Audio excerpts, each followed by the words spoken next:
আসসালামু আলাইকুম। আশা করছি আপনার প্রত্যেকে ভালো আছেন, সুস্থ আছেন। আমিও আলহামদুলিল্লাহ ভালো আছি।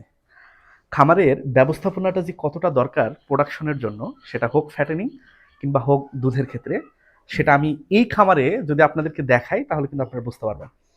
এই যে একটা বড় একটা আপনারা শেড দেখতেছেন, খুব বেশি বড় না। তো এই শেডটা এখন একটু খোলামেলা পরিবেশ। রিসেন্ট খোলামেলা পরিবেশের জন্য এই যে কাজ হচ্ছে, এগুলো সব বদ্ধ ছিল আর কি। এই বদ্ধ থাকার কারণে যে বাতাসের যে ফ্লো সেটা কিন্তু আসতো না, এবং কিছুই আসতো না। এই কারণে এই ঘরটা অল টাইম কি থাকতেন, যে দুর্গন্ধ থাকতেন। এর ফলে সব থেকে বড় যে সমস্যাটা হতো, গাভী কিন্তু কনসিভ করতো না। গাভীকে সিমেন্ট দেওয়া হতো 3 বার 4 বার 5 বার 6 বার, সিমেন্ট কিন্তু নিত না। আবার হিটে আসতো, আবার হিটে আসতো, মানে পরিবেশের কারণে। আর ফ্যাটেনিং এর ক্ষেত্রে যদি আমি আপনাদেরকে দেখাই, যে এইদিকে ফ্যাটেনিং এর 3টা ষাঁড় আছে, 2টা বড় একটা ছোট। এদেরও কিন্তু শরীর স্বাস্থ্য কিন্তু এত ভালো ছিল না। এই জায়গাটা কিন্তু ঢোকা যেত না। আমি যখন প্রথমে আসছিলাম, এই জায়গাটায় কিন্তু ওইভাবে ঢোকা যেত না, মানে এতটা দুর্গন্ধ। তো আমরা যদি কমফোর্টেবল না হই, তাহলে এরাও কিন্তু কমফোর্ট হবে না।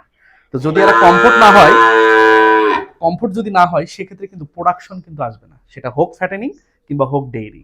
তো আপনারা ভাই চেষ্টা করবেন যে খোলামেলা পরিবেশে একটু গাভী পালন করার কিংবা মোটা তাজাকরণ করার।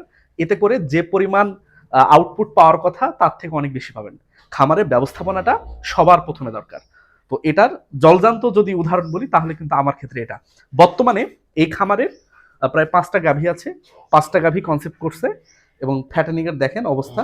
2টা শাড়ি কিন্তু পর্যাপ্ত বড় হয়েছে, মাশাল্লাহ। শুধুমাত্র ব্যবস্থাপনার পরিবর্তনের কারণে। আগে কি ছিল, 6 মাস আগে কি ছিল, আর এখনকার অবস্থা কি। তো ভালো থাকেন, সুস্থ থাকেন। আল্লাহ হাফেজ।